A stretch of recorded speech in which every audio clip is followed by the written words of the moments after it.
प्राणो वंदे लक्ष्मीनाथ समारंभां नाथयामुनमध्यमामस्मदाचार्यपर्यन्तां वन्दे गुरुपरम्परां यो नित्यमच्युतपदाम्बुजयुग्मरुक्मव्यामोहतः तदितरान्धुनाय मेने अस्मद्गुरोर्भगवतो सदैकसिन्धोः रामानुजस्य नो शरणं प्रपद्ये मातापितायुतयस्तनया विभूतिः सर्वमिदेव नैमे नवदन्वयानाम् आद्यस्य न कुलपतेर्वकुलाभिरामम् श्रीमत्तदङ्करगणं प्रणमामि मूर्ध्नाभूतं सरश्च मोदात्वयभट्टनाथ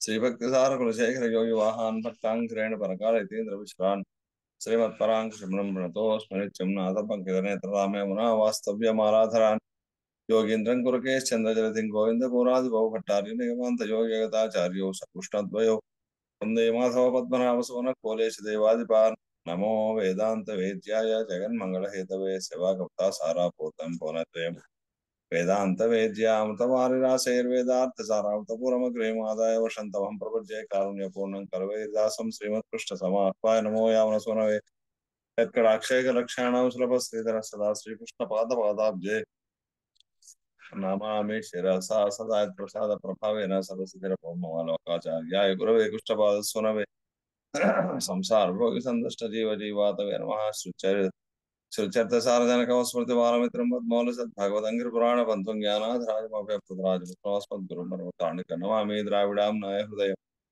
गुरुपर्व क्रमागतं रम्यजा मातृदेवेन दर्शितं कृष्णसोना सुन्दर जामातृणे प्रभजे चरणाम्बुजं संसारान्नव समग्रजन्तु सन्तारपोतकम् नमोऽस्तु देवराजाय चतुर्ग्राम निवासने रामानुजादासस्ताय गुणशालिने नमः श्रीशैलनाथाय कुन्तेनाथ जन्मने प्रसाद लब्धा परम प्राप्य कैंकर्य शालिने श्रीशैलेन दयापात्रं देवज्ञानगुणार्णवम् इदेन्द्र प्रवण वंदे रम्यजा मातरमणिं श्रीयात्रमारे पदपक्किजपतभङ्गं श्रीदेवराज गुणत्वमस्तविद्यं श्रीवेङ्गळारे परपूर्णकपैकपात्रं श्री स्वामिनाथ गुरुशेखरमाश्रयामः श्रीवात्स्योशकलशामृतपूर्णचन्द्रं वेदान्तदेशिकपदं प्रियञ्चरेकं श्री स्वामिनाथ गुरुदत्तरहस्यजालं श्रीमच्चठार गुरुशेखरमाश्रयामः श्रीमद्वात्स्यचठारदेशिकपदद्वन्द्वाजभङ्गादिबन्धं दिव्यामृतशोक्तिलब्धा निगमान्त द्वन्द्व वेद्यं वरं श्रीमद्वेङ्कटनारसिंह करुणालब्धात्मसञ्जीवनं सीताराम गुरुतमं गुणनिधिं सेवे नमस्मत्गुरुं श्रीरङ्गनाथपदपङ्कजराजहंसं श्रीमच्छठारगुरुवरे कृपाभिषिक्तं तद्दिव्यसूक्तसरसां सलब्धयुतं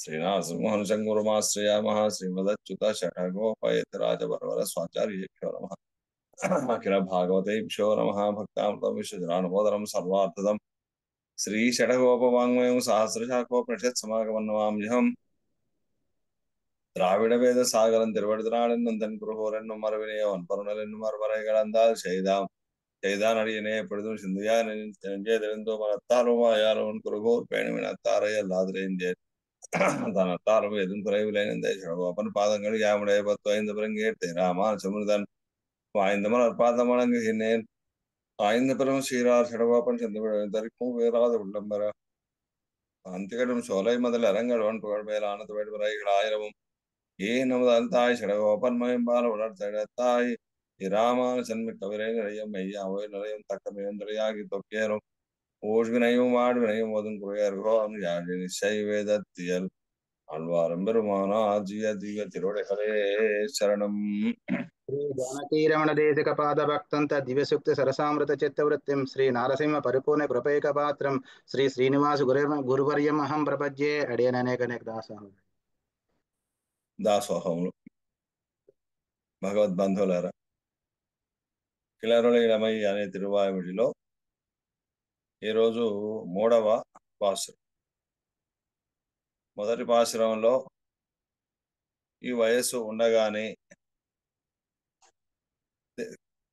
తిరుమాలంజోలయ్య అనేటువంటి దివ్యదేశానికి చేరుకోండి అని చెప్పారు.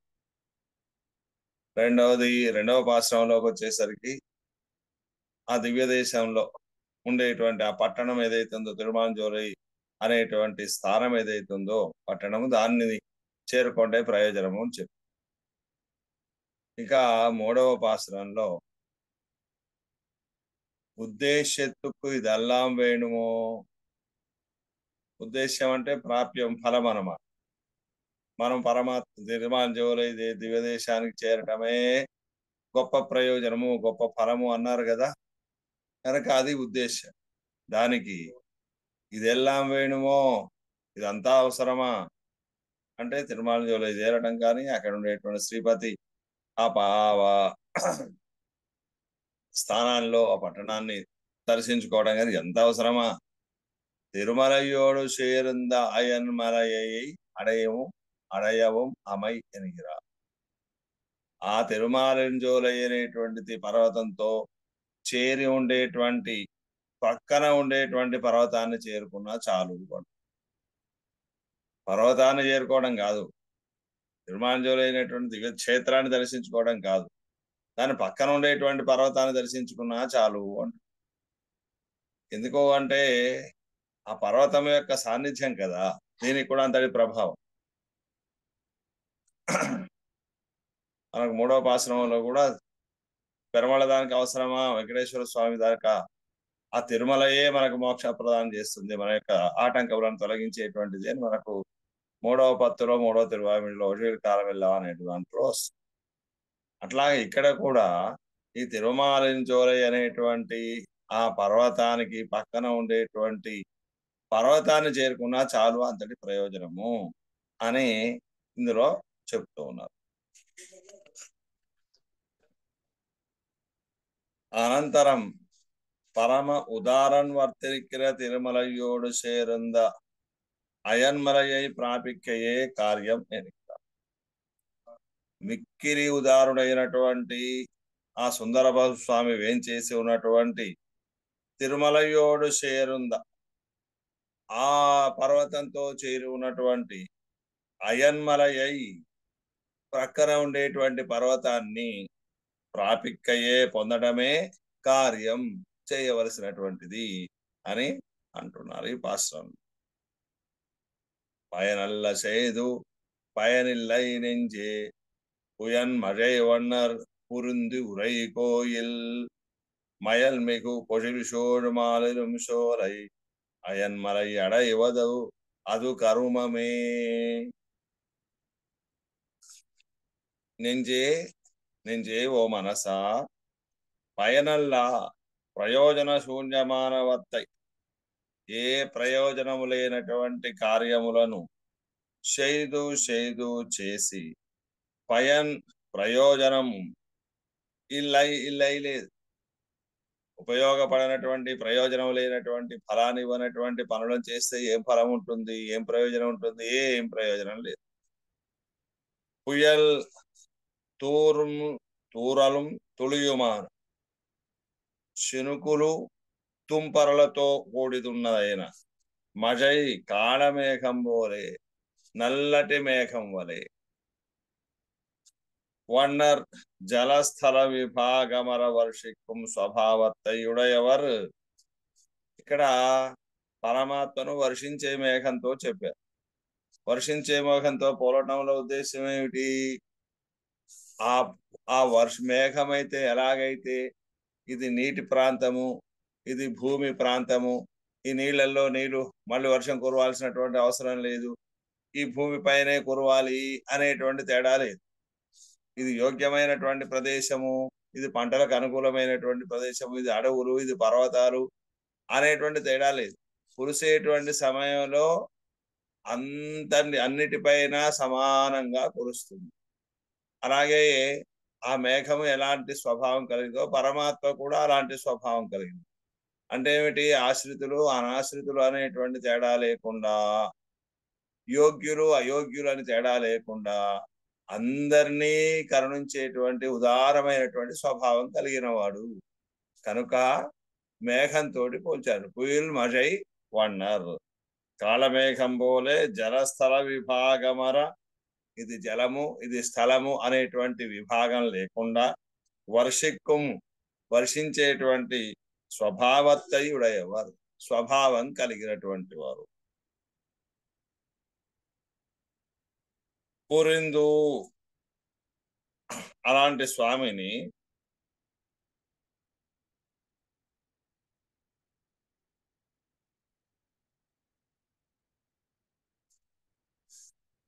అభిముఖ నాయకొండు, అలాంటి స్వభావం కలిగినటువంటి వాడు మనను రక్షించాలి అనేటువంటి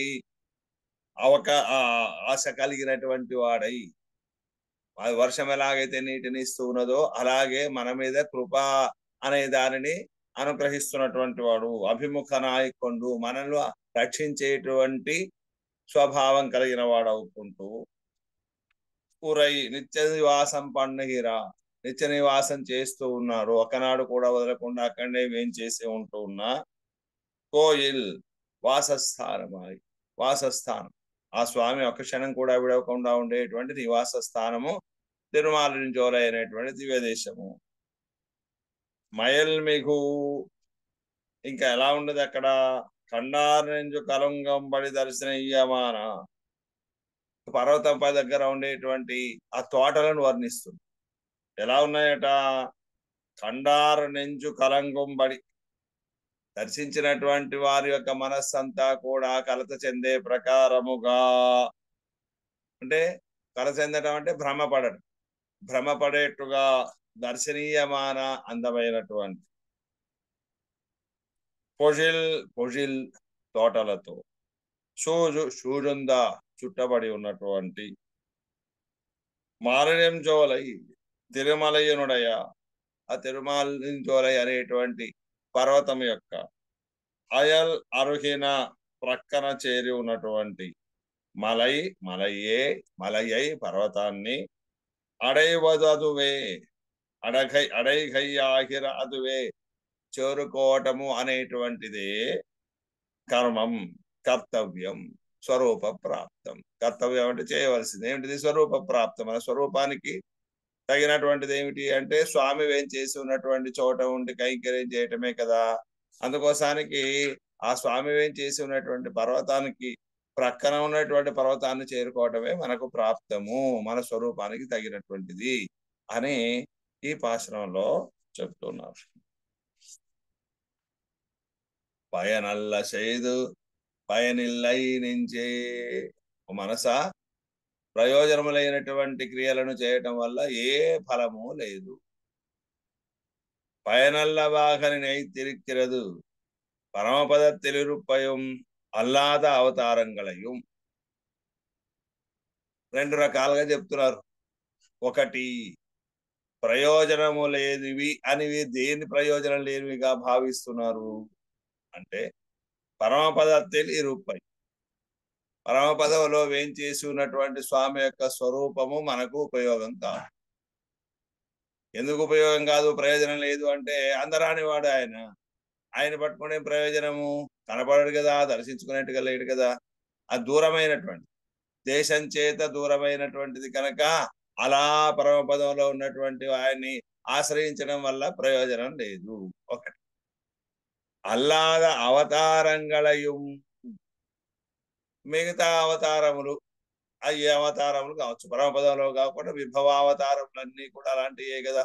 తీర్థ ప్రసాదిక్కు అని అన్నారు కదా. మనకు ఎలా ఉంటాయి అవి, ఉత్సవాలు ఉన్నంత వరకే, ఆ ఉత్సవాలు అయిపోయిన తర్వాత మళ్ళీ ఎక్కడిదక్కడ పోతుంది. మళ్ళీ ఎప్పుడో మళ్ళీ ఆ బ్రహ్మోత్సవం జరిగినప్పుడే కదా తిరునాళ జాతర కోలాహలం ఉంటుంది, తర్వాత ఏముండదు కదా.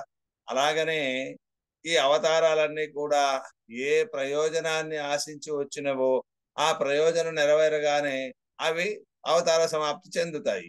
దానివల్ల మనకి ఏం ప్రయోజనం ఉంది కనుక అది ప్రయోజనం లేదు. అవతారములను ఆశ్రయించడంలో ప్రయోజనం లేదు. పరమపదంలో ఉండేటువంటి సర్వేశ్వరుడైనటువంటి పరమపదనాథుని ఆశ్రయించడం వల్ల కూడా ప్రయోజనం లేదు అని ఒక విషయం చెప్పారు. అన్ని అట్లా కాదు. అలా కాకుండా మరొకటి, పయనల్ల సేదు పయనిల్లై నెంజే, ఏ మాత్రం ప్రయోజనం లేనటువంటి కార్యములు చేయటం వల్ల ప్రయోజనం లేదు అని. ఏమిటి, ప్రయోజశూన్యమానవత్తై చేదు ఒక ప్రయోజనం ఇల్లై, ప్రయోజనాన్ని కల్పించనటువంటి, శూన్యం అంటే లేనటువంటిది కదా, ప్రయోజనాన్ని ఇవ్వనటువంటి పనులను చేయటం వల్ల ఏ ప్రయోజనం మనకు లేదు. మనకి ఇక్కడ క్రింద పైనల్ల వాకిల అనే మొదటి వాక్యానికి కూడా మనకు అర్థం ఇచ్చారు. పరమపదత్తిలిరుప్పయం అవతారంగళయం ఆశ్రయిత్తు ఒక ప్రయోజనం ఇల్లై, జీయనరుంబదన్. పరమపదంలో ఉండేటువంటి స్వామిని గాని అవతారాలను గాని ఆశ్రయించడం వల్ల ప్రయోజనం లేదు. ఎందుకు ప్రయోజనం లేదు, ఇరండం దేశకాల విప్రకర్షంగళాగా విప్రకర్షంగళాలు దుర్లభమాకయ్యాలి. ఇవి రెండు కూడా పరమపదమేమో దేశం చేత చాలా దూరమైనటువంటి, విభవ అవతారాలన్నీ కూడా కాలం చేత చాలా దూరమైనటువంటివి, అందుబాటులో లేనటువంటి కనుక ఇవి రెండు కూడా మనం పొందడానికి సాధ్యం కానివి కనుక అలాంటి ఆ స్వామిని ఆ అవతారాల్లో కానీ పరమపదంలో ఉండేటువంటి స్వామిని కానీ ఆశ్రయించడం వల్ల ప్రయోజనం లేదు. కాబట్టి మరి దేన్ని ఆశ్రయిస్తే ప్రయోజనము అంటే ఆగయ్యాలే భగవత్ నిత్య సన్నిధిం అద్దేశ సమాశ్రయణం ప్రయోజనవది ఇది భావ. భగవానుడు ఎప్పటికీ ఏం చేసి ఉండేటువంటిది ఏమిటి? అవతారము, అర్చావతారం. ఇప్పుడు అవతారాల్లాగా విభావతారాలు వెళ్ళిపోయేవాడు కాదు కదా, స్థిరంగా ఉండిపోతాడు, కలవకుండా ఉండిపోయేటువంటి వాడు. ఒకటి మనకు ఏ కాలంలో అయినా ఆయన ఆశ్రయించడానికి అవకాశం ఉంది. కాలంలో దూరమైన వాడు కాదు, దేశంలో దూరమైనటువంటి వాడు కాదు.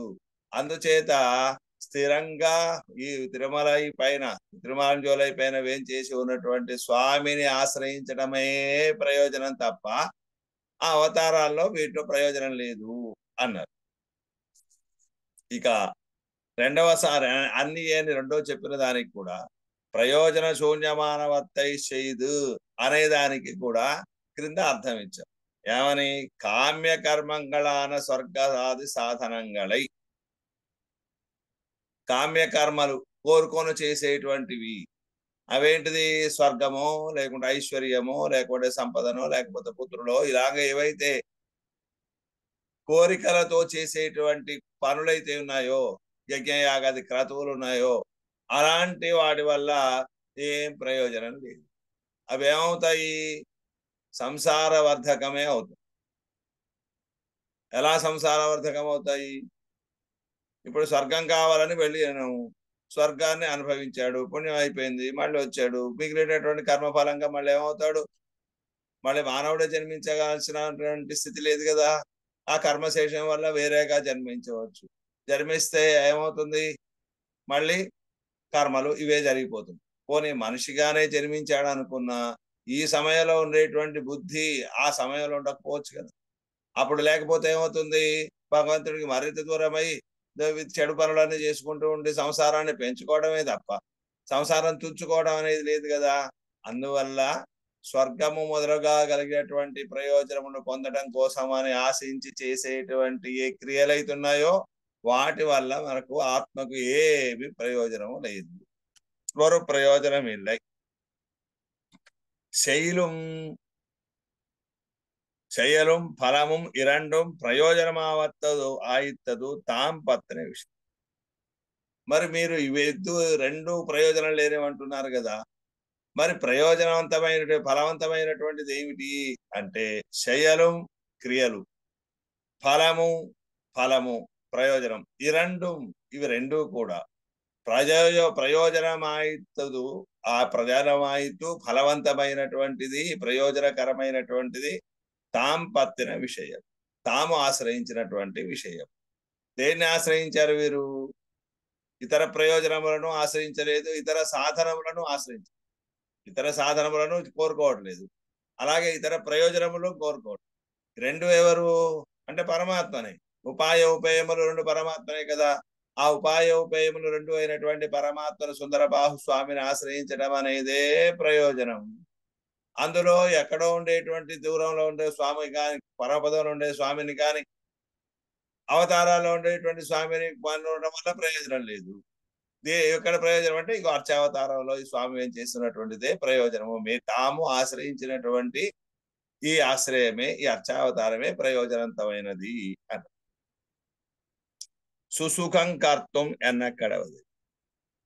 కర్తం సుసుఖం కర్తం అవ్యయం. రాజవిద్య రాజగుఖ్యం పవిత్రం ఇదముత్తమం ప్రవక్ష్యామి.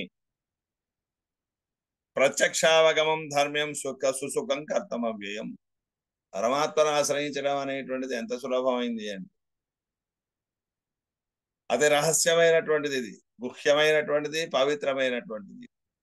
ప్రత్యక్ష అవగమం, ఎదురుగా కన్ను ద్వారా తెలుసుకోవడానికి అవకాశం ఉంటుంది. ఎక్కడో అనుభవం పోయిన తర్వాత కాదు, ఇప్పుడే ఈ లోకంలోనే ఆ కన్నుల ద్వారా ప్రత్యక్షంగా మనం దర్శించి అనుభవించేటట్టుగా ఉండేటువంటి.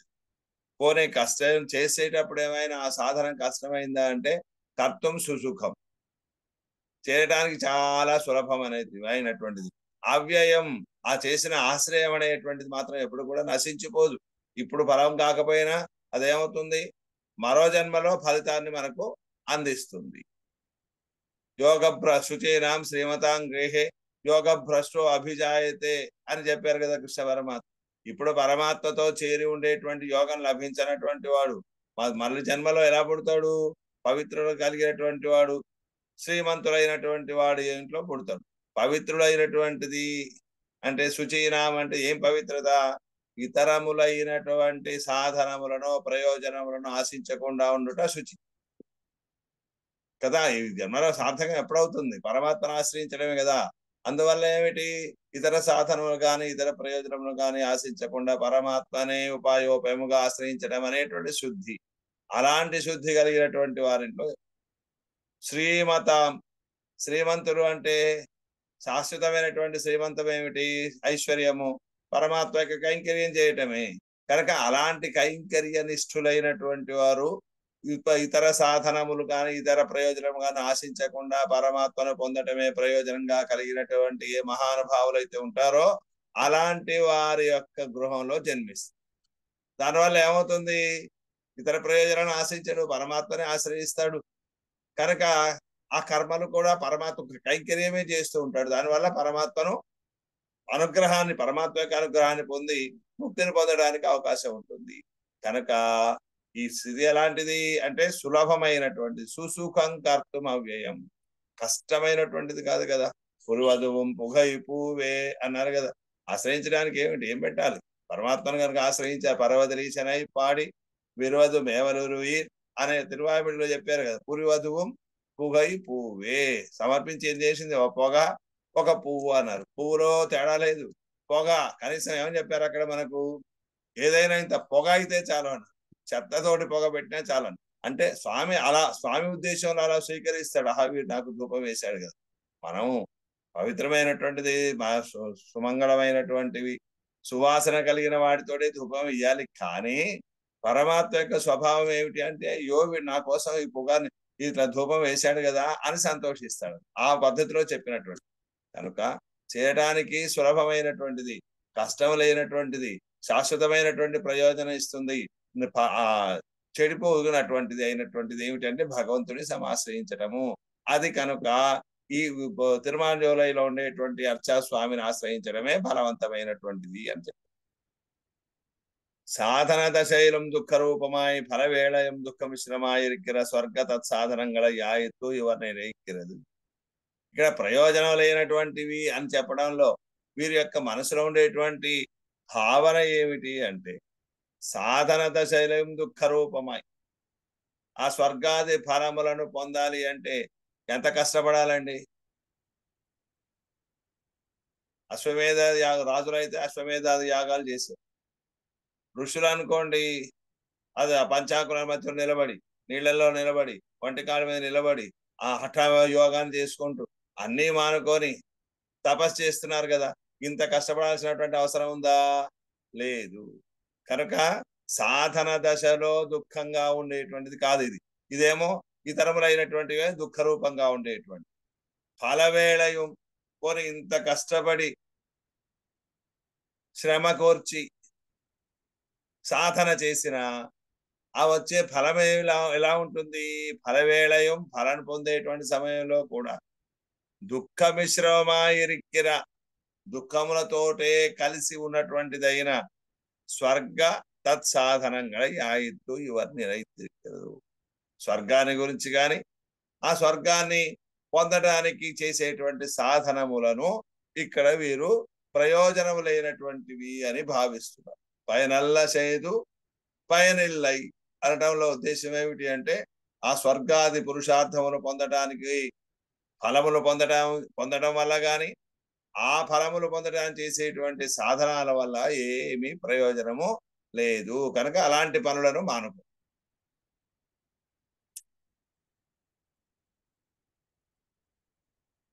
నెంజే మనసా, మనసు చెప్తుంది. விஷயாந்தரத்துக்கும் இவ்விஷயத்துக்கும் உண்டான நெடுவாసి உனకు అనుభూతమిరే. ఇంతకాలం ఇతర విషయములన్నిటినీ కూడా పంచేంద్రియముల ద్వారా అనుభవించేటువంటి స్వర్గ రూపరస ఏవైతే ఉన్నాయో వాటన్నిటినీ అనుభవించి ప్రాకృతికమైనటువంటి విషయం ఆ విషయముల కొన్ను ఈ పరమాత్మ అనేటువంటి విషయానికి ఉండేటువంటి నెడువాసి చాలా తేడా, కొద్ది తేడా కాదు, ఏమాత్రం పోలిక లేదు, అంతటి తేడా కలిగినటువంటి ఈ రెండింటి యొక్క వాసి తారతమ్యం అనేటువంటిది నాకు అనుభూతమేరే, నీకు అనుభవంలో ఉన్నదే కదా, అనుభవించిందే కదా. పరమాత్మ ఎంత భోగ్యమైనటువంటి వాడు, ఇంద్రియముల ద్వారా ప్రకృతిలో అనుభవించేటువంటి విషయములు ఎలాంటివి అనేటువంటి రెండు నీకు బాగా అనుభవించి ఉన్నటువంటిది. వాటి తేడా ఏమిటో తెలిసినటువంటి దానికి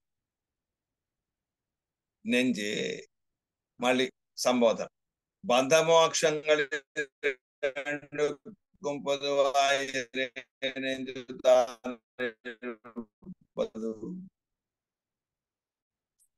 ఈ మనసు ఎలాంటికి కారణమైనది.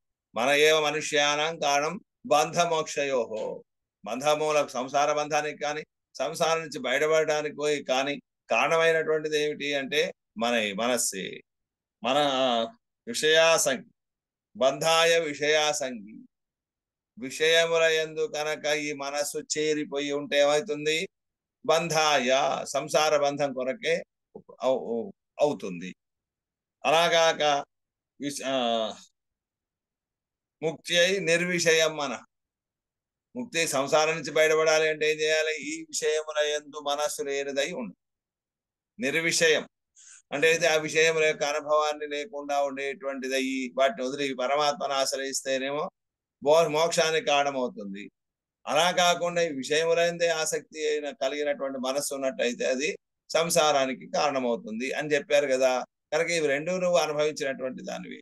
బంధమోక్షంగళి రెండుకు, సంసార బంధానికి సంసారం నుంచి బయటపడడం అనే రెండిటికి కూడా పొదువాయిరే, పొత్తులోనిదై కదా, నెంజు తాను ఇరుపదు, ఈ మనస్సు అనేటువంటిది ఉంటూ ఉన్నది. ఇది పొత్తులోనిది, దీంట్లో పడేస్తుంది, నుంచి బయటపడేయటానికి కూడా కారణమై ఉంటుంది. ఇవ్వడవిலும் ఇవ్విషయత్తై అగలుగైకు కార్యం పార్తాయినీరే, ఈ సమయంలో కూడా ఇంతవరకు కూడా ఇవ్విషయత్తై ఈ పరమాత్మను ఆశ్రయించుట, పరమాత్మ అనే విషయాన్ని అగలుగైకు దూరం కావడానికి కార్యం పార్తాయి నీరే, కార్యాన్ని చూసినటువంటి దాని నువ్వే కదా, అలా పనిచేసినటువంటి దానికి నువ్వే కదా. ఈ భగవంతుని ఆశ్రయించకుండా దూరంగా చేసినటువంటి దాన్ని నువ్వే కదా. ఎందుకంటే ఇతర విషయములందే ఆసక్తి కలిగి ఉన్నటువంటిది కదా. కనుక ఇలా పరమాత్మ విషయాన్ని అనుభవించకుండా చేయడానికి కారణమైనటువంటిది నీవే కదా. కనుక ఇప్పుడు ఏం చేయాలి, ఇంతకాలము బంధానికి కారణమైనవు, ఇప్పుడేం కావాలి, నువ్వు మోక్షానికి కూడా కారణమైనటువంటి దానివి కావాలి. పుయల్ మజై వన్నర్ పురిందురై కోయిల్, పుయల్ మజై వన్నర్, వర్షించేటువంటి మేఘం వలె ఉన్నటువంటి స్వభావం కలిగినటువంటి వారైన స్వామి గురిందు ఉరై కోయిల్, నిత్య నివాసం చేస్తూ ఉన్నటువంటి ప్రదేశము. పైరాన విషయం దాన్ని ఇరుక్కిరపడి, పైనేమో ప్రయోజనం లేనటువంటి విషయాలని చెప్పారు. మరి ప్రయోజనం కలిగినటువంటి విషయం ఏమిటి అంటే, ఇగో ఈ తిరుమల క్షేత్రం, ఇది తిరుమాలించోలైనటువంటి దివ్య దేశాన్ని ఆశ్రయించడం అనేటువంటిదే ప్రయోజనవంతమైనటువంటిది. వర్షుకవలాహకం బోలే, వర్షించడానికి సిద్ధంగా ఉండేటువంటి మేఘం వలె ఇరిక్కిరా కలిగి ఉన్నటువంటి వడివడిగై ఉడయ సౌందర్యం కలిగినటువంటి వర్షోత్యుక్తమైనటువంటి మేఘం ఎట్లాగా నల్లగా కాంతివంతంగా ఉంటుందో ఆ విధమైనటువంటి వర్ణము కలిగినటువంటి వాడు. లేదు, వర్షోత్యుక్తమైనటువంటి మేఘం ఎలాగైతే భూమి స్థలము జలము అనేటువంటి తేడా లేకుండా అన్ని చోట్ల సమానంగా ఎలా కురుస్తుందో అలాంటి స్వభావం కలిగినటువంటి వాడు. ఆ వడివడిగై సర్వస్వదానం పణ్ణివర్తిక్ర కోయి, ఆ పరమాత్మ యొక్క దివ్య మంగళ విగ్రహం మేఘశ్యామలమైనటువంటి విగ్రహాన్ని సౌందర్యాన్నంతా కూడా సర్వస్వదానం, తన కోసం అనేది కొంచెం దాచుకొని కొంచెం పెట్టడం కాకుండా తన యొక్క సౌందర్యాన్ని అంతా కూడా ఆశ్రితుల కోసం దానం చేస్తూ ఉన్నటువంటి వాడు. అంటే అనుభవించడానికి ఇవ్వడమే కదా, తను ప్రత్యక్షంగా ఇవ్వండి ఇవేం చేసి ఉండి వారికి అనుభవింపజేస్తున్నారు కనుక తన సర్వస్వాన్ని ఆ సౌందర్యాన్ని అంతా కూడా అనుగ్రహింపచేస్తున్నటువంటి వాడు అయిన స్వామి వేంచేసి ఉన్నటువంటి కోయిల. వర్షికమాన మేఘం బోలే జల స్థల విభాగం ఎన్నికే సర్వస్వదానం పండిన వర్తికర దేశమెన్నుమాం. రెండింటినీ చెప్పారనమాట.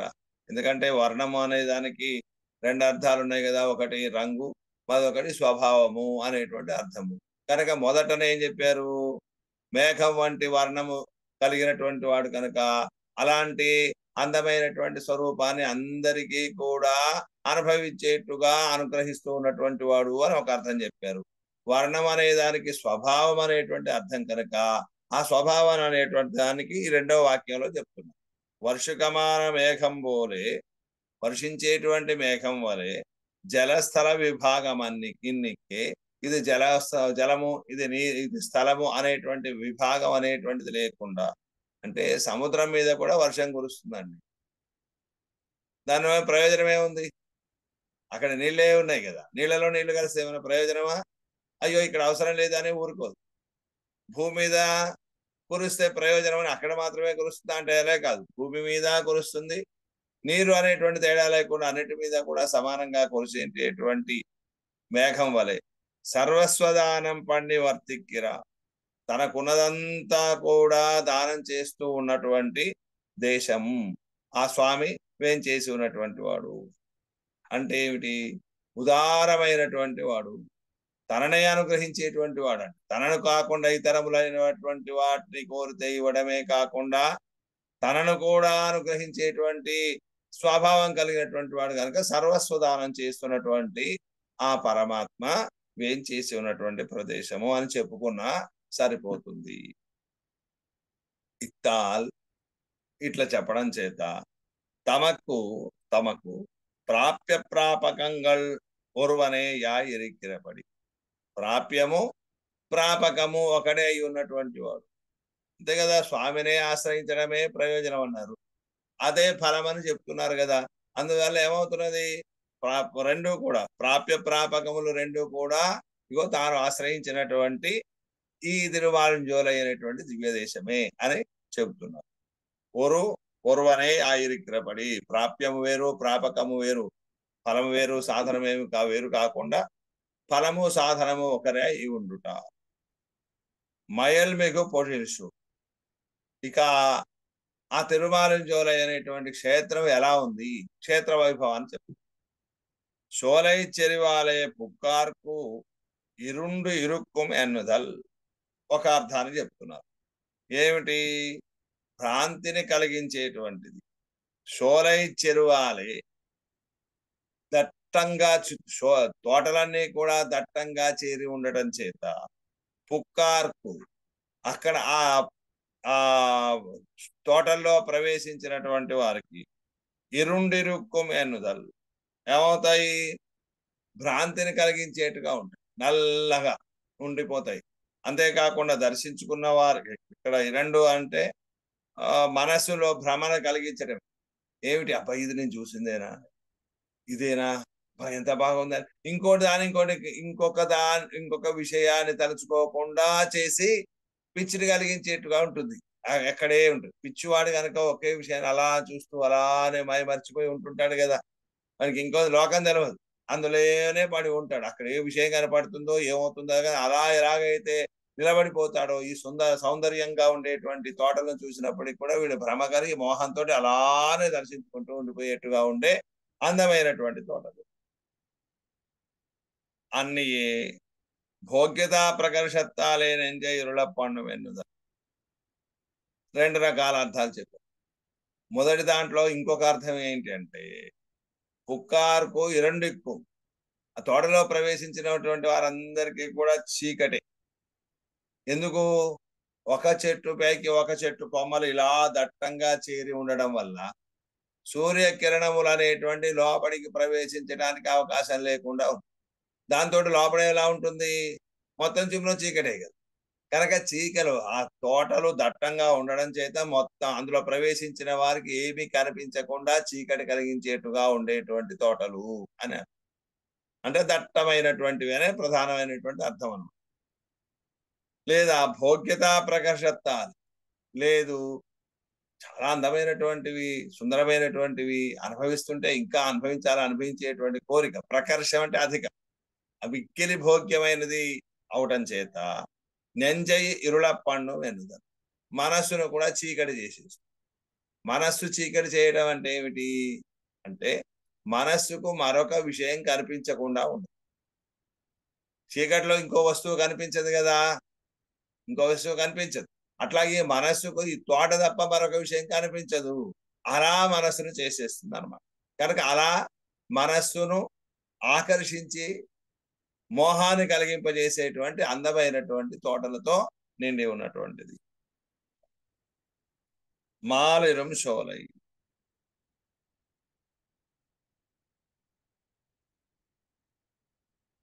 తిరుమలయోటే సంబంధత్తయే తనకు పేరాగ ఉడైతానమలై.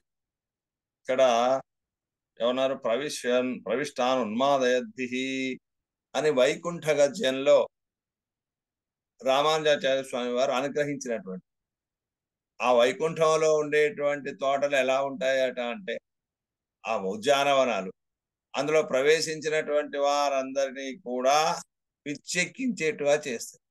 అంటే అది వ్యామోహ పడిపోయి ఇంకా దేవి తెలవకుండా అలా మనస్సును ఆకర్షించేట్టుగా ఉంటాయి, భ్రాంతిని కలిగించేట్టుగా ఉంటాయి అని చెప్పిన తీరులో ఇక్కడ తిరుమలేశ్వరం అంటే వైకుంఠంలో ఎలాగైతే ఉన్నాయో ఆ విధంగానే ఇక్కడ తిరుమల అనేటువంటి దివ్య దేశంలో ఉండేటువంటి ఆ తోటలు కూడా అంత అందమైనటువంటివి.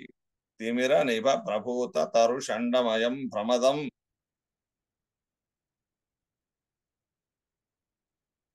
అని మనకు దేంట్లో సుందరబాహుస్తవంలో వర్ణిస్తారు కూరత్తాళ్ళు వాళ్ళు. ఆ విధంగా తిమిర నిభ ప్రభూత తరుషండమయం భ్రమదం అవి రెండు. భ్రమను కలిగించేటువంటిది, తిమిర నిభ చీకట్లతో సమానమైనటువంటి, ప్రభూత దట్టంగా చేరి ఉన్న, తరుషండమయం వృక్ష సమూహంతో కూడి ఉన్నటువంటిది. ఆ వృక్షములన్నీ కూడా ఒకదాంతో ఒకటి కలిసిపోయి ఉండటం చేత అక్కడంతా కూడా చీకటిగా అయ్యేటువంటి ప్రదేశం. అలాంటి తోటలు అవి చూసే వాళ్ళందరికీ కూడా భ్రమను వ్యామోహాన్ని కలిగించేందుకు ఉండేటువంటి తోటలు అనే సుందరబాహు స్తవంలో కూరత్తాళ్ళు వారు అనుగ్రహించినట్టుగా ఇక్కడ కూడా ఆ భోగ్యత ప్రకర్షణ చేత మనస్సు దర్శించుకునేటువంటి వారి మనస్సునంతా కూడా వ్యామోహపడేట్టుగా ఉంటుంది. మాలయంజోలై తిరుమలయోటే సంబంధత్తయే తనకు పేరాగా ఉడైతానమని ఏమన్నారు? పక్కన పాశ్రంలో ఏం చెప్తున్నారు? పక్కన ఉండేటువంటి అసల్మలై అయల్మలై అంటున్నారు కదా. మరి అయల్మయ అన్నప్పుడు పక్క పర్వతాన్ని చెప్పారు కదా, మళ్ళీ తిరుమలంజోలై ఎందుకు చెప్పుకోవాలి అంటే ఈ తిరుమలయోటే సంబంధత్తయే ఈ తిరుమలంజోలై అయినటువంటి దివ్యక్షేత్రం ఆ పర్వతం యొక్క సంబంధంతో తనకు పేరాగ ఉడైతానమలై తనకు కూడా అదే పేరు కలిగి ఉన్నటువంటి పర్వతం. పక్కన మరొక పేరు ఉండటం కాకుండా ఆ పర్వతానికి కూడా ఈ తిరుమాంజోలై అనేటువంటి పర్వతంతో చేరి ఉండటం చేత దీనికి కూడా ఏమని పేరు? తిరుమానుషోలై అనేటువంటి మాలినుషోలై అనేటువంటిదే పేరై ఉన్నటువంటిది. ఇంకా మరొక పేరు అనేది లేదు. పక్కన పర్వతం అన్న దాంట్లో చేరి ఉండటం చేత ఏమవుతుంది?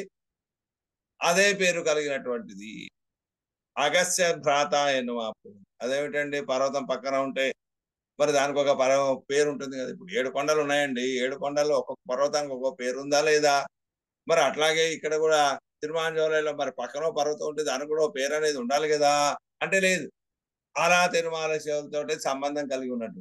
ఇది ఎలా ఉన్నది అంటే అగస్త్య భ్రాత ఎన్నుమాపోలే. అగస్త్యుడికి ఒక తమ్ముడు ఉన్నాడు. ఆయన కూడా గొప్ప తపస్విని, తపశక్తివంతుడే.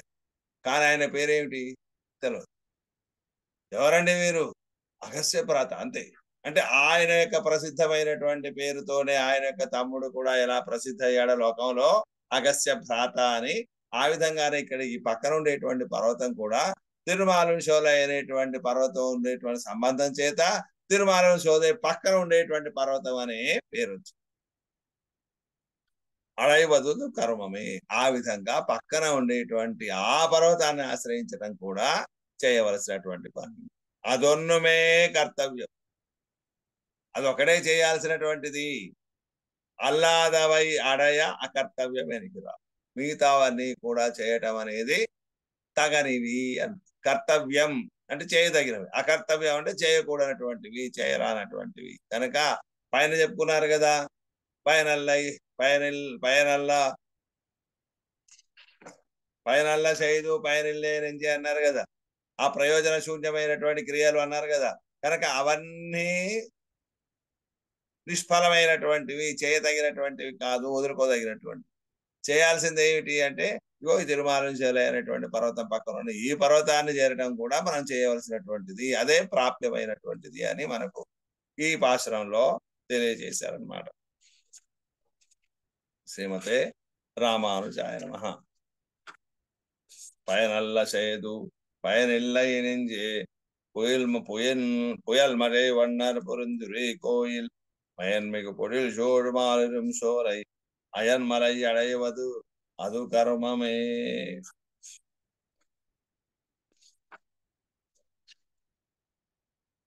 நாலாம் பாட்டு நான்கோ பாசம்.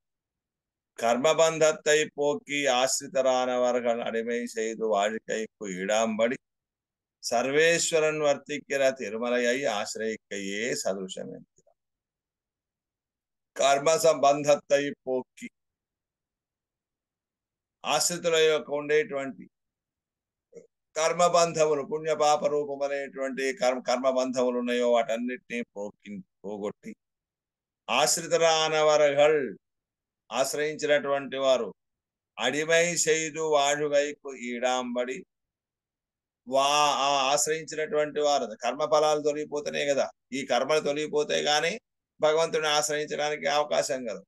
అలా వాళ్ళ ఉండేటువంటి కర్మబంధాన్ని తొలగించి తమను ఆశ్రయించినటువంటి ఎవరైతే ఉన్నారో అలాంటి వారికి అడిమై చేయదు వాడి వాళ్ళందరూ కూడా తనకు కైంకర్యం చేసి ఆనందించడానికి, ఉజ్జీవించడానికి తగినట్టుగా సర్వేశ్వరన్ వర్తిక్కిరా, సర్వేశ్వరుడు శ్రీమన్నారాయణుడు ఏం చేసి ఉన్నటువంటి తిరుమలయ్యి ఆశ్రయిక్కయే, ఆ తిరుమలను, ఆ పర్వతాన్ని ఆశ్రయించడం అనేది సదృశం ఎనిహిరా, అది మనకు తగినటువంటిది.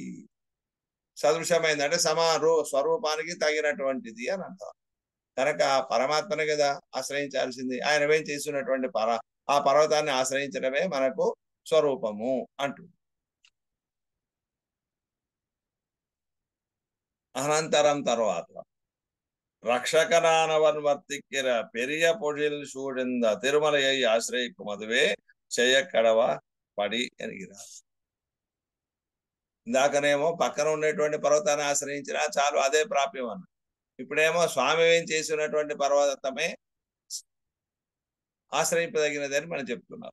రక్షకనానవన్ వర్తిక్కిర, రక్షకుడైనటువంటి ఆ స్వామి ఏం చేసి ఉంటూ ఉన్నా పెరియ పొడిలు చూడుంద, పెద్ద పెద్ద తోటలతో చుట్టబడి ఉన్న తిరుమలయ్యి ఆ పర్వతాన్ని ఆశ్రయిక్కుమదువే, ఆశ్రయించడం అనేదే చెయ్యక్కడవ పడి, చెయ్యదగినటువంటి ప్రకారము ఎనిహిరా అంటూ ఉన్నారు ఈ పాశ. ఆ స్వామి ఏం చేసినటువంటి పర్వతాన్ని ఆశ్రయించడమే చేయవలసినటువంటిది. కర్మవన్ పాశం కழித்து ఉడన్నుయ్యవే பெருமறையடுத்தான் வீடுரை கோயில் ஒரு மழை தவழும் மாலிரும் சோலை திருமலை அதுவே அடைவது திறமே. కర్మం బంధకమాన కర్మంగళాగిర, సంసారంలో బంధించేటువంటివి అయిన కర్మలు అనబడే వన్ కడత్త అరియ, తొలగించటానికి దుర్లభమైనటువంటి అవైన పాశంగళై, బలమైనటువంటి పాశములు అంటే తాళ్ళు పెట్టి కట్టేస్తే ఎలాగైతే కదలకుండా ఉండిపోతాడో ఆ విధంగా ఈ సంసారంనే పడేసి ఉంచేటువంటివైన కర్మబంధములు, వాటిని కషత్తి తొలగించి ఉషన్ను అడిమై సేదు వ్యాపరుతూ భగవాను కైంకర్యం చేస్తూ అంతటా వ్యాపించి ఉయ్యవే చేతనులు ఉజ్జీవికై కాకవే చేతనులందరూ కూడా ఉజ్జీవించుట కొరకనే అంటే వారు కైంకర్యం చేస్తూ అన్ని కైంకర్యంలో ప్రవేశించి కైంకర్యములు చేస్తూ ఉజ్జీవించడం కొరకుగానే పెరుమలై ఆర్తమాన గోప గోపి జనంగళుడయ ఆర్తిరుంబడి పెరియా ఆర్తమాన ఆ వర్షం వల్ల మిక్కిలి దుఃఖపడుతున్న వారైన గోప గోపీ జనంగళుడయ ఆ గోపాలకులు గోపికా స్త్రీల యొక్క ఆర్తి తీరుంబడి దుఃఖమంతా తీరే ప్రకారముగా పెరియా పెద్దదైనటువంటి మలై పర్వతాన్ని గోవర్ధన పర్వతాన్ని ఎడుత్తు రక్షితవన్ ఉద్ధరించి రక్షించినటువంటి వాడు వీడు తన్నుడయ రక్షణ ఐశ్వర్యం తన యొక్క రక్షించడం అనేటువంటి ఐశ్వర్యం అంటే ఇక్కడ సంపద అని కాదు ఐశ్వర్యం అంటే శాసించేటువంటి స్వభావం ఈశ్వరత్వం అన్నమాట కనుక అలాంటి ఈశ్వరత్వాన్ని ఉరై విళంగుంబడి నిత్యవాసం పండుగిర తానే రక్షకుడు అనేటువంటి విషయం ప్రకాశించే ప్రకారముగా ఈ పర్వత పైన నిత్య నివాసం చేస్తూ ఉన్నటువంటి కోయిల్ స్థానమై ప్రదేశమై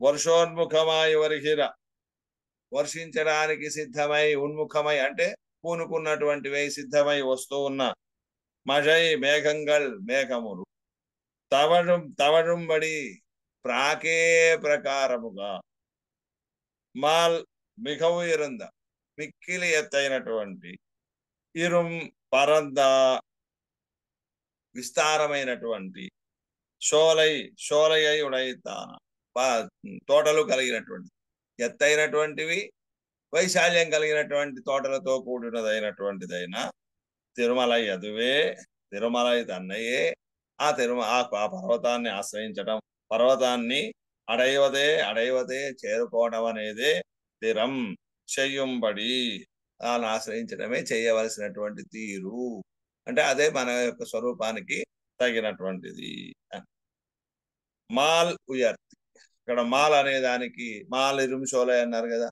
అక్కడ మాల్ అనే దానికి అర్థం ఏమిటి మొదటనేమో పరమాత్మ మిక్కిలి లక్ష్మీదేవి విషయంలో మిక్కిలి వ్యామోహం కలిగినటువంటి వాడు అని వ్యామోహం చెప్పారు ఇక్కడ ఏం చెప్తున్నారు దానికి ఉయర్తి ఎత్తైనటువంటివి చాలా ఎత్తుగా పెరిగినటువంటి ఇరుమై మాల్ ఇరుము అన్నారు కదా ఇరు అనే దానికి అక్కడ ఏం చెప్పారు స్వామి వేం చేసి ఉండేటువంటి అర్థం అని చెప్పారు ఇక్కడనే ఏమని చెప్తున్నారు వైశాల్యం కలిగి పరపు వైశాల్యం ఎత్తైనటువంటి వృక్షములు విశాలంగా ఉండేటువంటి వైశాల్యం కలిగినటువంటి వృక్షములు కలిగినటువంటి తోటలతో నిండి ఉన్నటువంటిది అని తిరుమాలిరుం షోలై అనేటువంటి అర్థాన్ని చెప్పారు షోలై అనే దానికి ఆ వనములు ఎలా ఉన్నాయి ఎత్తుగా ఉన్నాయి విశాలంగా ఉన్నటువంటివి అని అర్థం చెప్పారనమాట మాలజోలై తిరుమలై అనగయ్యాలి మాలిరుం షోలై తిరుమలై అల్పచేత తిరుమలైల్ షోలైనుడయ ప్రాప్యత్తై దోత్తిగరు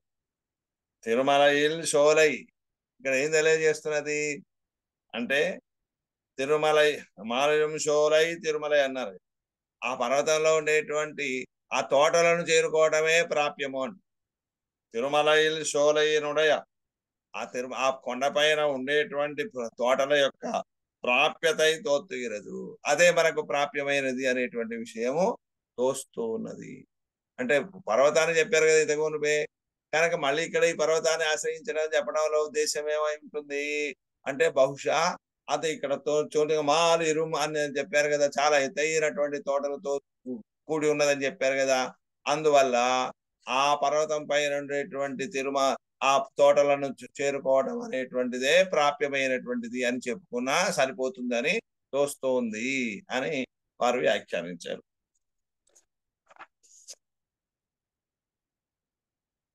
కర్మవన్ పాశం కజిత్తు ఉజన్నుయ్యవే కర్మల అనేటువంటి ప్రబలమైనటువంటి పాశములు బంధములను కజిత్తు ఖండించి ఉజన్ను ఉయ్యవే కైంకర్యం చేస్తూ ఉజ్జీవించే ప్రకారముగా ఉజ్జీవించడం కొరకుగాను ఇది నమ్మాలు చేదు తలై కట్టపోమో ఈ కర్మపాశములు అనేటువంటివి ఖండించుకోవడానికి తొలగించుకోవడానికి అది మన వల్ల అవుతుందా? తమ్మాల్ మన వల్ల, నమ్మాల్ మన వల్ల, చేదు ఈ ఖండించడం అనేటువంటిది చేసి తలై కట్టపోమో కొసవెళ్ళించడానికి సాధ్యమవుతుందా? అంటే మన యొక్క కర్మలన్నీ కూడా తొలగించుకొని కర్మబంధం లేకుండా చేసుకోవడం అనేది మనకు సాధ్యమవుతుందా అంటే మనకు సాధ్యం అనేటువంటిది కాదు. సాలెపురుగు పెట్టినటువంటి గూటిలో చిక్కినటువంటి ఈగ లాంటి పదార్థాలు ఏవైతే ఉన్నాయో అవి అందులో చిక్కిన తర్వాత రెక్కలు పట్టుకుంటే దాన్ని బయట రావడం కొరకు ఇంకాస్త కదిలి ప్రయత్నం చేస్తున్నా కొద్ది ఏమవుతుంది, మరింతగా చుట్టుకపోయి ఇక బయటికి రాలేకుండా పోతుంది. అట్లాగనే మనం కూడా ఈ కర్మబంధములన్నీ తొలగించుకోవడానికి మనం సాధనం ద్వారా ప్రయత్నం చేయటం కూడా ఏమవుతుంది అంటే మరింతగా ఆ సంసారంలో పడిపోవడం, బంధాల్లో పడిపోవడానికే కారణమవుతుంది తప్ప బయటపడటానికి కాదు. కనుక ఖండించుకోవడానికి తొలగించుకోవడానికి సాధ్యమి కానటువంటి ప్రబలమైనటువంటి బంధములు. తిరుమలయ్య ఆశ్రయికుమదుడియా మరి మనం ఎలా పోగొట్టుకోగలుగుతామండి? పోగొట్టుకోలేమన్నా. మరి ఎలా పోతాయి ఇవన్నీ? ఎలా పోగొట్టుకోవాలి అంటే తిరుమలయ్య ఆశ్రయికుమదుడియా ఆ పర్వతాన్ని తిరుమాలించోలైనటువంటి పర్వతాన్ని ఆశ్రయించడం తప్ప, ఆశ్రయిస్తే మన ఈ కర్మపాశములన్నీ కూడా తొలగిపోతాయి. మిగతాది సాధనం ద్వారా చేసుకుంటే పోయేటువంటివి కావు. పర్వతాన్ని ఆశ్రయిస్తేనే పోగొట్టుకునేటువంటి తప్ప మన వల్ల పోగొట్టుకోవడానికి సాధ్యం కానటువంటివి కర్మలు ఎన్నో అని ఇంగరే ఆళ్వాన్ ఓ రురువిలే పణితారా. ఈ విధంగా పురత్తాళ్వార్లు ఒకసారి కాలక్షేపాలు చేస్తున్నటువంటి సందర్భంలో ఒకసారి ఈ విధమైనటువంటి అర్థాన్ని కూడా తెలియజేశారు. అంటే మన యొక్క కర్మలు అనేటువంటి మనం పోగొట్టుకుంటే పోగొట్టుటువంటివి కావు, ఆ తిరుమలను ఆశ్రయిస్తేనే పోతాయి అనేటువంటి విషయాన్ని చెప్పి అంగరం నిర్వహిక్క కడవదు. అట్లా కూరత్తాళ్వార్లు చెప్పినటువంటి రీతిలో కూడా మనం అర్థం చెప్పుకోవడానికి అది కూడా సమర్థమైనటువంటిదే, సరి అయినటువంటిది. అన్నికే అట్లా కాక கர்ம வன் பாசம் கழிக்கை காகவும் உழன்னு உகை காகவும் என்னும் ఇంగరే ఎంబెరుమానార్ అరులు చేయుంబడి. ఎంబెరుమానార్లు దీనికి ఈ రకంగా అర్థం చెప్పారు. ఏమని? కర్మవన్ పాశం కழிக்கை కాగవం, కర్మలు అనబడేటువంటి ప్రబలమైనటువంటి బంధములన్నీ కూడా తొలగించుకోవటం కొరకుగాను, ఉజన్ను ఘై కావు అలాగే కైంకర్యం చేస్తూ ఉజ్జీవించడం కొరకుగాను చేయాల్సింది ఏమిటి అంటే ఇగో తిరుమాలింజోలైనటువంటి పర్వతాన్ని ఆశ్రయించటము అని ఎంబెరుమానార్ అను చేయుంబడి. రామానుజాచార్య స్వామి వారు ఈ విధంగా అనుగ్రహించేటువంటి వారు. అంటే మన యొక్క కర్మ ఫలములు తొలగిపోవాలన్నా, కర్మలు తొలగిపోవాలన్నా తిరుమలని ఆశ్రయించాలి.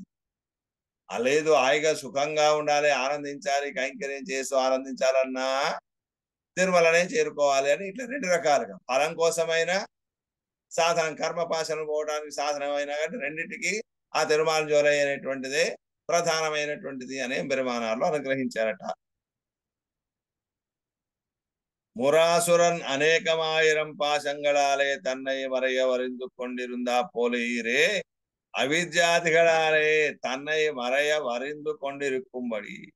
ఈ చేతనుడు ఎలా ఉన్నాడంటే తాను కూడా ఈ కర్మములు అనేటువంటి బంధములను తాళ్లను చుట్టుకొని తన స్వరూపాన్ని తెలియకుండా బయటికి ప్రకాశించకుండా లోపల బంధింపబడి ఉన్నాడు. కర్మపాశాలు చుట్టుకొని లోపడబడి ఆ కర్మ లోపల బయటికి ఇందులోపల ఒక ఆ జీవుడు ఉన్నాడు అని తెలియకుండా చేసేట్టుగా ఉన్నది. ఎలా ఉన్నదట ఇది అంటే మురాసురన్ నరకాసుని సంహరించడానికి వెళుతున్నాడు కృష్ణ పరమాత్మ. అలా వెళుతున్నటువంటి సమయంలో ప్రాగ్జ్యోతిషపురం అనేది దానికి దగ్గరలో ఒక పర్వతం శమంత శతయోజనం ఆచిత మౌరవై పాశై 100 యోజనాల దూరంలోనే మౌరవులు అనేటువంటి వారు అంటే మురునికి సంబంధించినటువంటి వారన్న మౌరవులు పాశై ఆచిత, మొత్తం కూడా తాళ్లతోటి కట్టేసి, ఏమిటి తనను తాను గాని వీరెవరు కూడా కనిపించకుండా మురాసుడు అనేటువంటి వాడు తాళ్లతోటి కట్టేసుకొని ఉన్నాడు. యుద్ధం చేయడానికి సిద్ధం వచ్చి ఉన్నాడు.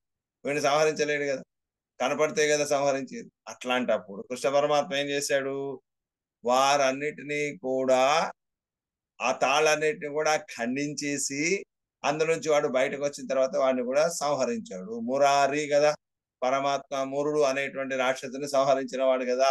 కనుక ఆ మురుడు అనేటువంటి రాక్షసుడు ఎలాగైతే తనను తాను కాపాడుకోవాలనో మరో దానికోసం తాను కనిపించకుండా ఎలాగైతే తాళ్ళు కట్టుకున్నాడో ఆ విధంగానే ఇక్కడ కూడా ఈ సంసారంలో ఉండేటువంటి ఈ జీవుడు కూడా అవిద్య వాసన కర్మలు అనేటువంటి తాట్లతో కట్టి వేసుకొని లోపల తన స్వరూపం లేకుండా ఉండిపోయినటువంటి వాడు. అనేకమాయిరం పాశరంగళాలే తన్నయ మరయవరిందు కొండిరుందా పోలేయిరే. ఈ మురాసుడు అనేటువంటి వాడు అనేక వేల పాశముల చేత తాళ్ల చేత తనను మరయ కనిపించకుండగా వరిందు కట్టుకొని బంధించుకొని ఉన్న ఇరుందా పోలేయిరే ఉన్నట్టుగానే కదా అవిద్యాదిగళాలే, అవిద్య కర్మ వాసన రుచి అనేటువంటి వాటి ద్వారా తన్నయ్య మరయ అరిందు కొండు ఇరుక్కుమ్మడి తనను తన యొక్క స్వరూపాన్ని తనను మర్చిపోయేట్టుగా, అంటే తన యొక్క స్వరూపాన్ని మర్చిపోయేట్టుగా బంధించుకొని ఉన్నటువంటి తీరు. తను తాను ఇలా బంధించుకొని ఉన్నాడు. ఇవే పరమాత్మ బంధించినటువంటిది ఏం కాదు. సంసారం తాను చేసుకున్నటువంటి కర్మలే, అనేక కర్మలు చేస్తూ ఆ కర్మలలో బంధింపబడుతున్నాడు కదా. కనుక తాను ఆ కర్మబంధంలో తానే చుట్టుకొని తన స్వరూపాన్ని ప్రకాశించకుండా ఉన్నటువంటి వాడు ఈ జీవుడు. కర్మమాహిర వలియ పాశంగలై కడిక్కాగవం. కాబట్టి ఈ చేతనుడు చేసుకున్నటువంటి జీవుడు చేసుకున్నటువంటి కర్మములు అనబడేటువంటి ప్రబలమైనటువంటి పాశములను బంధములను కడిక్కైకాకవం త్వర ఖండించుకోవడానికి, బంధములు తెంపుకోవాలి కదా. అలా తెంపుకోవడం కొరకు దేన్ని ఆశ్రయించాలి, నిర్మానుషులైనటువంటి దివ్య దేశాన్నే ఆశ్రయించాలి. తన్బక్కల కైంకర్యత్తై పణ్ణి జీవికై కాగవం. తర్వాత పరమాత్మ విషయంలో కైంకర్యం చేసి ఉజ్జీవించడానికి ఆనందించడానికి కానీ రెండింటికి కూడా ఏం చేయాలి అంటే పర్వతాన్ని ఆశ్రయించడం వల్ల కర్మలు తొలగిపోతాయి. ఆశ్రయించిన తర్వాత అక్కడ పరమాత్మ ఏం చేసి ఉన్నాడు కనుక ఆయనకు సర్వవిధమైనటువంటి కైంకర్యం చేస్తాడు. దానివల్ల ఉజ్జీవిస్తుంది, ఆనందాన్ని పొందుతాడు. కనుక ఈ రెండింటి కోసము కూడా తిరుమల అనేటువంటి ఆ తిరుమల జ్వలైన దివ్యక్షేత్రాన్ని ఆశ్రయించాలి. పరిత్రాణాయ సాధూనాం ఎన్గిరపడియే విరోధిகளை పోక్కి ఉజ్జీవిప్పికుమిరే అవతారங்களுக்கு ప్రయోజనం. అవతారములకు ఉండేటువంటి ప్రధానమైనటువంటి ప్రయోజనం ఏమిటి? సాధూనాం పరిత్రాణాయ, సాధువులను రక్షించడమే, వారిని కాపాడమే. మిగతా వినాశాయ దుష్కృతం అనేటువంటిది ఏమిటి? వీళ్ళకు బాధించే వాళ్ళు కనుక వాళ్ళని తొలగించాలి. అంతే తప్పించి కాపాడటం ఇదే కదా. డాక్టర్ ఆపరేషన్ చేస్తాడు, లోపల ఉన్నటువంటిది అదే తీసి పారేస్తాడు, ఒక ముక్కను ఓ భాగాన్ని తీసి పారేస్తాడు. ఎందుకు తీసి పారేశాడు? వీడిని కాపాడడం కొరకే కదా. ఏదైనా పాడైపోయినటువంటి అవయవం ఉందంటే అది క్యాన్సర్ లాంటిది ఏదో ఉంటే అంతను వ్యాపించకుండా ఉండడం కొరకు ఏం చేస్తారు, ఆ భాగానంతా తీసేస్తున్నాడు కదా. ఆ తీసేయటం ఏమవుతుంది? వీడిని కాపాడమే అవుతుంది. కానీ ఒక భాగాన్ని తీసేసాడు కనుక వీడికి కష్టాన్ని కలిగించిన వాడు నష్టాన్ని కలిగించిన వాడు కాదు కదా డాక్టర్. అట్లాగే పరమాత్మ కూడా అవతారానికి ప్రధానమైనటువంటి ప్రయోజనం ఏమిటి అంటే సాధువులను కాపాడటమే, రక్షించడం అనేది ప్రధానమైనటువంటి ప్రయోజనము. కనుక అలాగే వారి శత్రువులను కూడా తొలగించడం అనేటువంటిది చేయవలసినటువంటిది కనుక పరిత్రాణాయ సాధూనాం వినాశాయ చ దుష్కృతాం, ఇవి రెండింటి ప్రయోజనం కొరకు, ధర్మ సంస్థాపనం, ఈ మూడు ప్రయోజనం కొరకు కదా పరమాత్మ అవతరించేటువంటిది. అందువల్ల ఆ రకంగా విరోధిಗಳై పోక్కి, పరమాత్మను చేరటానికి అడ్డుగా ఉండేటువంటి ఏ కర్మపాశములు అనేటువంటి విరోధులు ఉన్నాయో వాటన్నిటినీ కూడా తొలగించి ఉజ్జీవిప్పెక్కయ్యిరే, వీరిని పరమాత్మకు ఈ జీవుడికి తగినటువంటి స్వరూపాన్ని తగినటువంటి రీతిలో కైంకర్యం చేస్తూ ఉజ్జీవింపజేయటమే కదా అవతారంగలకు ప్రయోజనం. ఈ అవతారాలన్నిటికీ ప్రయోజనం ఇది. దుఃఖములను, కర్మబంధాలను తొలగించి వారందరికీ కూడా కైంకర్యాన్ని అనుగ్రహించడమే ఆ అవతారముల యొక్క ప్రయోజనము. మరి ఇక్కడ అవతారములు అన్న దగ్గర ఏమని చెప్పుకోవాలి? 10 పాశ్రాలు ఏమన్నారు? అవతారములు కూడా ప్రయోజనాలు ఇవన్నారు కదా.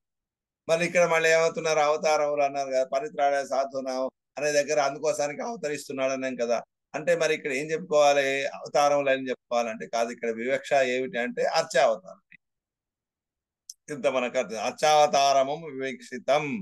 ఈ అర్చావతారం కూడా ఉన్నది అంటే ఇక్కడ పోలిక అన్నమాట. అవతారములు ఎలాగైతే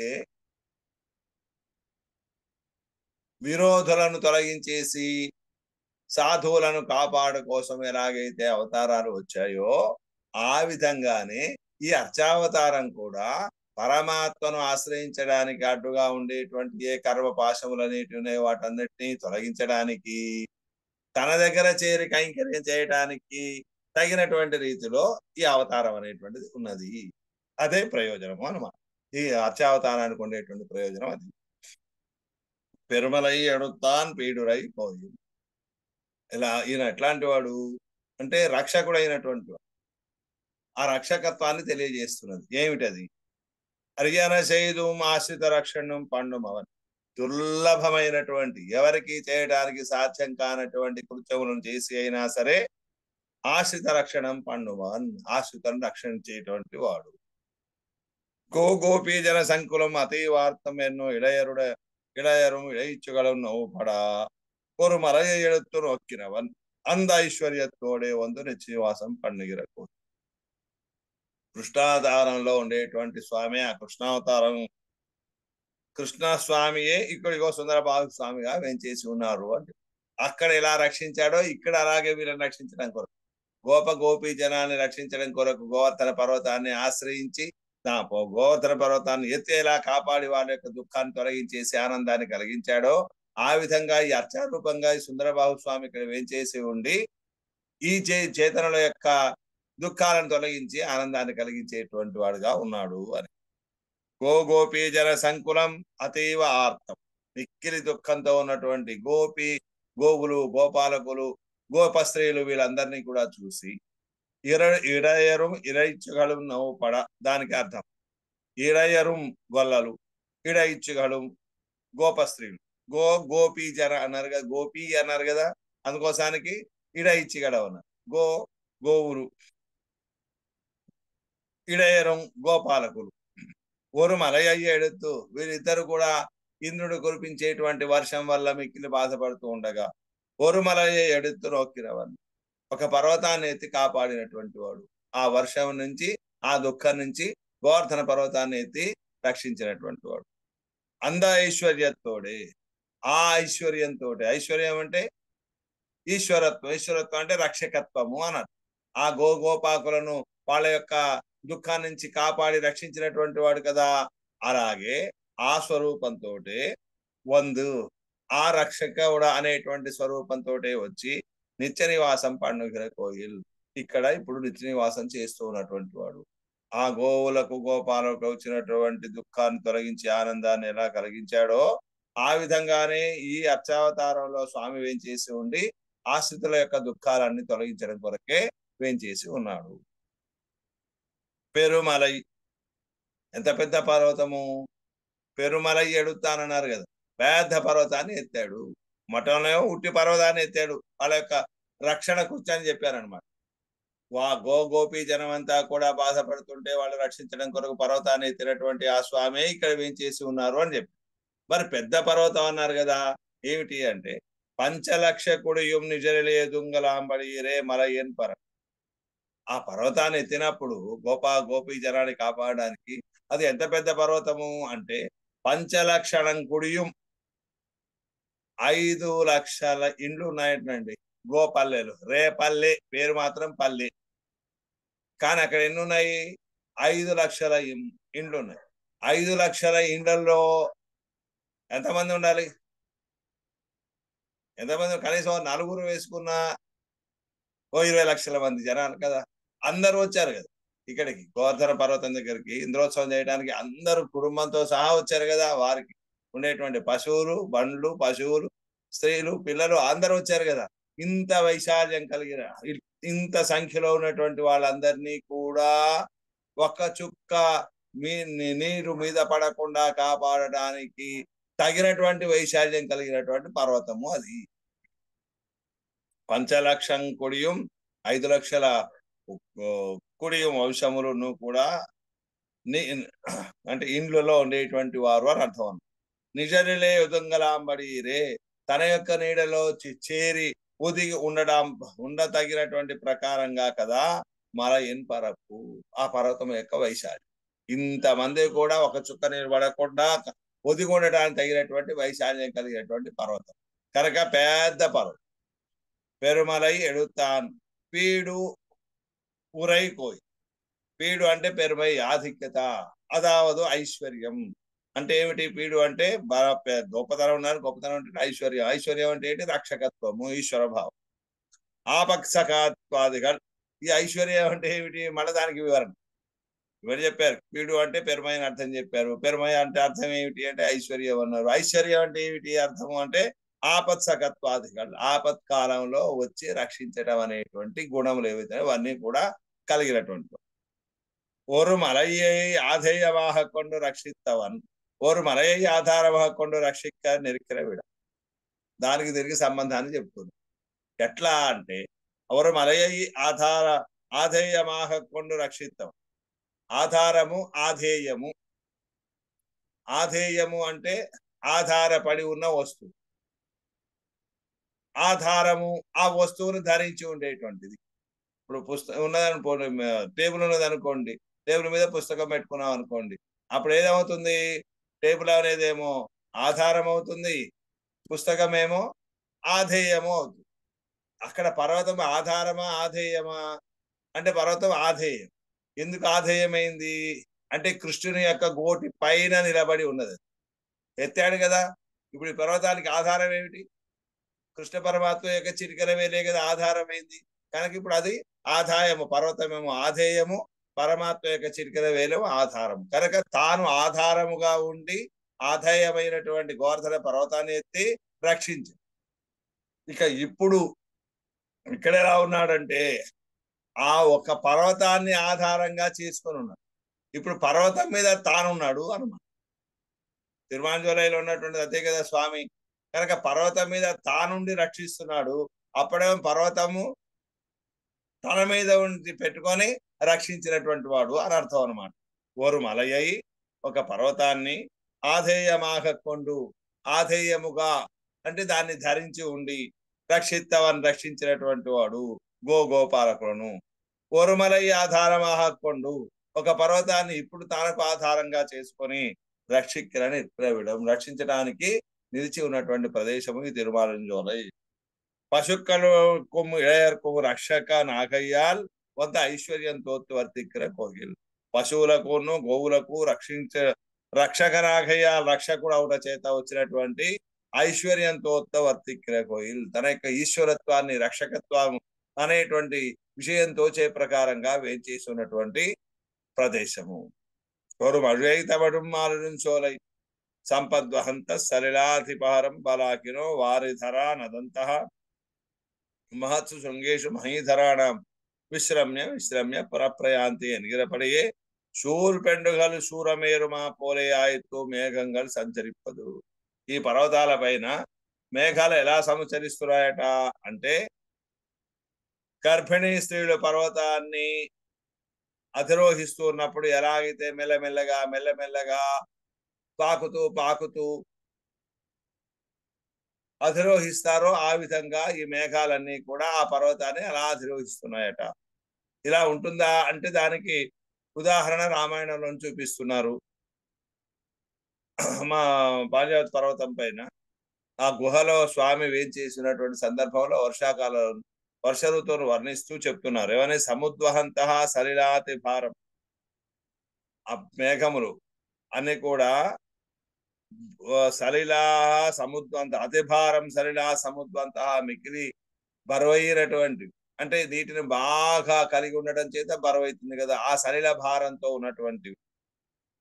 వారిధర నదంత, వారిధరములు అంటే నీటిని ధరించి ఉండేటువంటి మేఘములు, అవన్నీ కూడా నదంత, అంటే అవి సంచరిస్తూ ఉన్నటువంటివి. అలాగే బలాకిన కొంగలు, పక్షులు మొదలైనటువంటివి. శృంగే మహత్సు శృంగేషు మహీధరాణం విశ్రమ్య విశ్రమ్య పునః పునః, ఎత్తైనటువంటి పర్వతాల పైన మెల్లమెల్లగా మెల్లమెల్లగా ఆగి ఆగి వెళుతూ ఉన్నటువంటివి అన్నట్టుగా, ఇక్కడ కూడా ఈ తిరుమల శోల అయినటువంటి దివ్యక్షేత్రంలో ఉండేటువంటి పర్వత శిఖరాలను దాటడానికి కూడా ఆ మేఘములు అలా అలా మెల్లమెల్లగా అధిరోహిస్తూ ఉండేట్టుగా ఉండే ఎత్తైనటువంటి శిఖరములు కలిగినటువంటిది.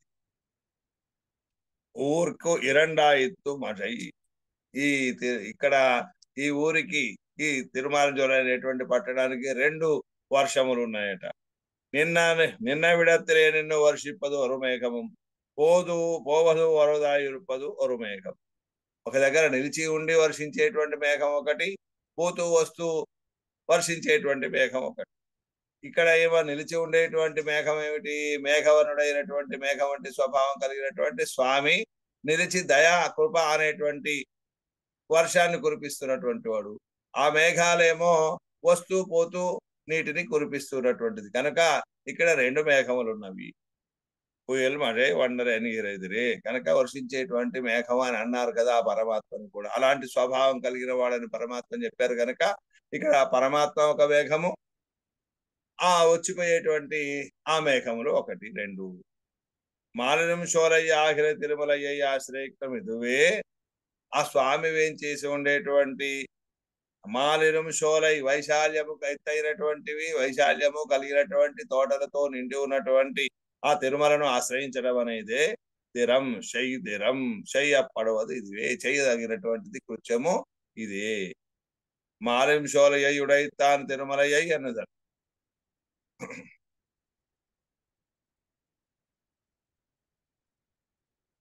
మానవ శోలయ్య ఆఖిర తిరుమలయ్య, మాలినం శోలైనటువంటి పేరు కలిగినటువంటి తిరుమలను ఆశ్రయించడమే చేయవలసినటువంటిది అని మొదట అర్థం చెప్పి, మళ్ళీ రెండోసారి ఏం చెప్తున్నారు, మాలిరం శోలయ్యోడై తాను తిరుమలయ్య ఎన్నుదల్. మాలిరం అంటే ఎత్తైనటువంటి విశాలమైనటువంటి తోటలతో కూడి ఉన్నటువంటిది అయిన పర్వతం అని చెప్పుకున్నా సరిపోతుంది. అప్పుడేమైతే మాలెన్ను పెరమై, మాల అంటే పెద్దది, అధికమైనటువంటిది, ఎత్తైనటువంటిది అని. ఇరుమయ్య ఎన్ను పెరుమై, ఇది కూడా ఇరుమై అనే దానికి కూడా పెరుమై అనే అధికమైనటువంటి ఎత్తైనటువంటిది అర్థం వచ్చినప్పుడు ఒన్ను ఓకత్తిలే ఒన్ను పరప్పిలే, ఈ రెండింటికి కూడా ఒకే ఉన్నతమైన అనేటువంటి ఎత్తైనటువంటి అర్థం వచ్చినప్పుడు మొదటిది ఏం చెప్పుకోవాలి, మాల అనే దానికి ఏమో ఒన్ను ఓకత్తిలే ఎత్తులో చెప్పుకోవాలి. రెండవ దానికేమో పెరుమై ఏమిటది, ఒన్ను పరప్పిలే వైశాల్యమందు చెప్పుకోవాల్సింది. అంటే ఎత్తైనటువంటిది, వైశాల్యమైనటువంటి తోటలను కలిగి ఉన్నటువంటి తిరుమల శోలైనటువంటి దివ్యక్షేత్రాన్ని చేరటం అనేదే ప్రయోజనము అని, అదే చేయవలసినటువంటి కర్తవ్యము అని ఈ భాషణంలో తెలియజేశారు. శ్రీమతే రామానుజాయ నమః. కర్మవన్ పాశం కడితుడన్ నుయ్యవే పెరుమలై எடுத்தான் பேடுரை கோயில் பொறுமடை தவடும் மாலும் சோலை திருமலை அதுவே அடைவது திறமே. శ్రీమతే రామానుజాయ నమః. திருமலைக்கு புறம்பான மலையை பிராபிக்கே பாசால நல்விரகு என்கிறார் శ్రీమతే రామానుజాయ నమః. ఆళ్వార్ பெருமானார்